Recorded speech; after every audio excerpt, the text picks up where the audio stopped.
வணக்கம் நண்பர்களே, என்னோட சேனலுக்கு உங்களை வரவேற்கிறேன். எம்கே தியாகராஜ பாகவதர் அவர்களோட வாழ்க்கை வரலாறை பற்றி தான் பார்த்துட்ருக்கோம். பார்ட் 1 வீடியோவோட லிங்க் டிஸ்கிரிப்ஷனில் இருக்குது. அதை பார்த்துட்டு இந்த வீடியோ பார்த்தீங்கன்னா உங்களுக்கு தெளிவாக புரியும். லக்ஷ்மிகாந்தன் கொலை வழக்கு இது ஒரு முக்கியத்துவம் வாய்ந்த வழக்காக பார்க்கப்படுது. இதுக்கு காரணம் கொலை செய்யப்பட்டவர் அல்ல, கொலை செஞ்சதாக குற்றம் சாட்டப்பட்டவங்க. கொலை செய்யப்பட்ட லக்ஷ்மிகாந்தனோட பின்னணி என்னன்னு பார்த்தோன்னா, இவர் வழக்கறிஞராக ஆசைப்பட்டிருக்காரு. ஆனால் அவரால் ஆக முடியல. அதனால் வழக்கறிஞர்களுக்கு வழக்கு பிடிச்சி கொடுக்குற ஒரு தரகர் வேலையை தான் பார்த்துட்டு இருந்திருக்காரு. வழக்கறிஞர்களோட தொடர்ந்து பழகிற வாய்ப்பு இவருக்கு கிடைச்சதுனால சட்டத்தில் இருக்கிற நுணுக்கங்கள் எல்லாம் இவருக்கு நல்லாவே தெரிஞ்சிருக்கு. அதனால் அதை பயன்படுத்தி சின்ன சின்ன குற்றங்கள்லாம் செஞ்சு அந்தமான் சிறை வரைக்கும் இவர் போயிட்டு வந்திருக்காரு. அதுக்கப்புறம் இவர் சினிமா தூது அப்படிங்கிற ஒரு பத்திரிகையை தொடங்குறாரு. அதில் சினிமா பிரபலங்களை பற்றின கிசுகிசுக்கள், அவர்களோட அந்தரங்கமான விஷயங்களை பற்றியெல்லாம் தொடர்ந்து எழுதிட்டே வராரு. இதனால் பாதிக்கப்பட்ட பிரபலங்கள் தங்களை பற்றின செய்தி இந்த பத்திரிகையில் வரக்கூடாதுங்கிறதுக்காக இவருக்கு பணம் கொடுத்தாங்க. இவர் இதையே ஒரு தொழிலாக செஞ்சிட்டு இருந்திருக்காரு.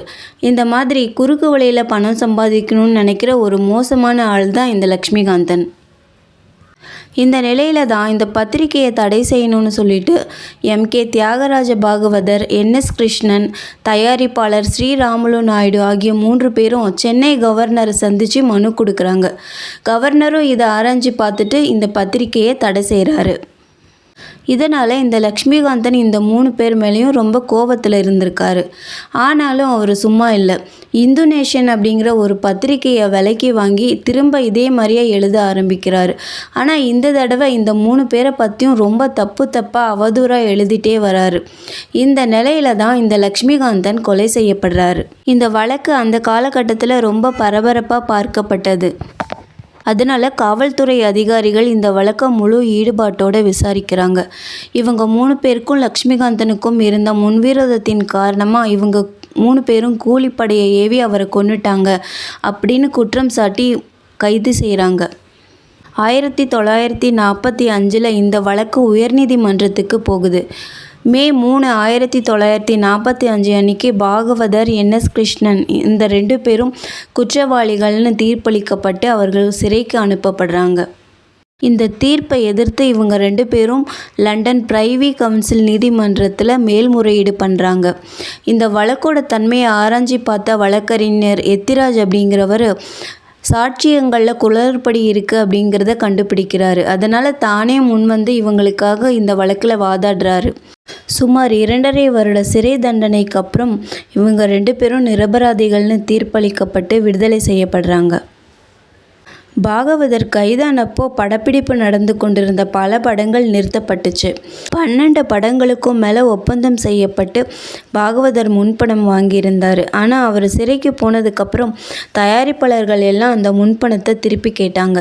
ஆனாலும் பாகவதர் அந்த இக்கட்டான சூழ்நிலையிலும் ரொம்ப ஸ்ரத்தையோடு அந்த முன்பணத்தை எல்லாம் திருப்பி கொடுத்தாரு. சிறையில் இருந்து வந்ததுக்கப்புறம் என்எஸ் கிருஷ்ணன் தான் சிறையில் இருந்த நாட்களை பற்றி நகைச்சுவையாக சொல்லியே தனக்கு பெருமையை தேடிக்கிட்டார். அதுக்கப்புறம் தான் அவர் பெரிய நகைச்சுவை நடிகராகவே ஆனார். கலைவாணர் அப்படிங்கிற பட்டமும் அவர் சிறைக்கு போயிட்டு வந்ததுக்கப்புறம் தான் அவருக்கு கொடுக்கப்பட்டுச்சு. ஆனால் இங்கே தியாகராஜ பாகவதரோட வாழ்க்கை அதற்கு நேர் எதிராக இருந்தது. சிறை வாழ்க்கை அவரோட மனசையும் உடலையும் ரொம்பவே பாதிச்சிருந்தது. பாகவதர் சிறையிலிருந்து வந்ததுக்கப்புறம் தயாரிப்பாளர்கள் மீண்டும் அவரை நடிக்கிறதுக்கு அணுகுனாங்க. ஆனால் பாகவதர் அதுக்கு ஒத்துக்கலை.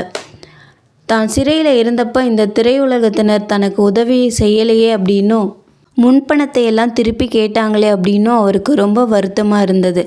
அதனால் நடிக்கிறதுக்கு யோசித்தார். அடிப்படையில் நான் ஒரு சங்கீத வித்வான், அதனால் கச்சேரியில் மட்டுமே கவனம் செலுத்த போகிறேன் அப்படின்னு சொன்னார்.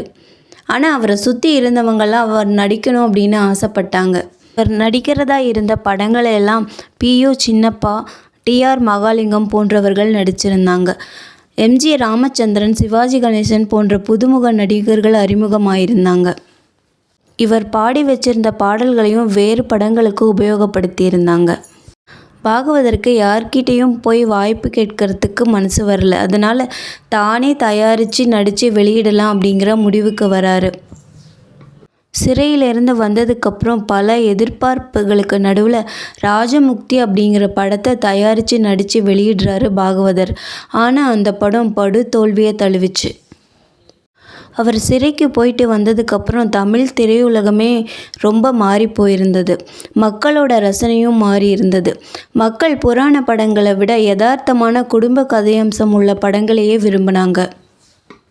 பாடல்களை விட வசனங்கள் அதிகமாக விரும்பப்பட்டுச்சு அந்த காலத்தில். இதை எல்லாத்தையும் விட திராவிட இயக்கங்களோட தாக்கம் தமிழ் சினிமாவில் அதிகமாகவே இருந்தது. இந்த மாதிரி பல காரணங்கள் பாகவதரோட வீழ்ச்சிக்கு காரணமாக அமைஞ்சது. அதுக்கப்புறமும் ஷியாமளா, அமரகவி போன்ற படங்களை நடித்து வெளியிட்டார். அதுவும் தோல்விதான் அடைஞ்சது. சிறையில் இருந்தபோது வழக்கு நடத்துறதுக்காகவே தன்னோட சொத்துல பாதிக்கு மேலே இழந்த பாகவதர் படங்கள் தயாரித்து வெளியிட்டதுனால மீதி பணத்தையும் இழந்தார். அதுக்கப்புறம் கச்சேரிகளில் கவனம் செலுத்தலான்னு முடிவு பண்ணார். ஆனால் அங்கேயும் அவருக்கு சிக்கல் இருந்தது. ஏற்கனவே இவர் தமிழில் கீர்த்தனைகள் பாடினதுனால கோபமாக இருந்த சபாக்காரர்கள் சிறைக்கு போயிட்டு வந்தவரையெல்லாம் சபாக்குள்ளே விட்டால் புனிதம் கெட்டு போயிடும் அப்படின்னு சொன்னாங்க. பாகவதர் அதுக்கும் கவலையே படலை. கோயில்கள்லையும் திருவிழாக்கள்லையும் கச்சேரிகள் செய்ய ஒத்துக்கிட்டாரு. மக்களோட ரசனையை புரிஞ்சுக்கிட்டு அவங்களுக்கு பிடிச்ச மாதிரி கதையம்சம் கொண்ட ஒரு படத்தையும் நடித்து வெளியிட்டார். புதுவாழ்வு அப்படிங்கிற பேரில். அந்த படமும் தோல்வியை தான் அடைஞ்சுது. பாகவதர் தன்னோட இறுதி நாட்களில் சர்க்கரை நோயாலையும் இரத்த கொதிப்பினாலையும் ரொம்பவே உடல்நிலை பாதிக்கப்பட்டிருந்தார். அவர் மறைவுக்கு அப்புறம் வெளிவந்த சிவகாமி அப்படிங்கிற படம் தான் அவர் நடித்த கடைசி படமாக பார்க்கப்படுது. இந்த படத்தில் நடிக்கும் பொழுது அவருக்கு கண் பார்வை ரொம்பவே மோசமாகி காட்சிகளில் நடிக்கவே ரொம்ப தடுமாறினார். அதனாலேயே அந்த கதாபாத்திரம் ஒரு கண் தெரியாத கதாபாத்திரமாக மாற்றப்பட்டுச்சு. இதை விடவும் ஒரு கொடுமையான விஷயம் என்னென்னா, அவரால் பாடவும் முடியல. இவருக்கு பின்னணி குரலாக டிஎம் சௌந்தரராஜன் அவர்கள் பாடினார். அதுக்கப்புறம் பாகவதரோட உடல்நிலை ரொம்பவே மோசமடையுது. அதனால சென்னை அரசு பொது மருத்துவமனையில் அனுமதிக்கப்படுறாரு. 1 வாரம் சிகிச்சை அளிக்கப்படுது. ஆனால் சிகிச்சை பலன் இல்லாமல் நவம்பர் 1, 1959 மரணம் அடைகிறாரு. இவரோட இறுதி ஊர்வலத்தில் கலந்துக்கிட்டு இவரோட மறைவுக்கு அஞ்சலி செலுத்தின ஒரே நடிகர் நடிகவேள் எம்.ஆர். ராதா அவர்கள் தான்.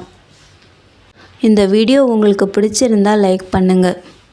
உங்களோட கருத்துக்களை கமெண்ட்டில் பதிவு பண்ணுங்கள். இந்த மாதிரி வீடியோ தொடர்ந்து உங்களை அடையணுன்னா சப்ஸ்கிரைப் பண்ணுங்கள். மறக்காமல் பெல் ஐக்கானையும் கிளிக் பண்ணி வச்சுக்கோங்க. நன்றி.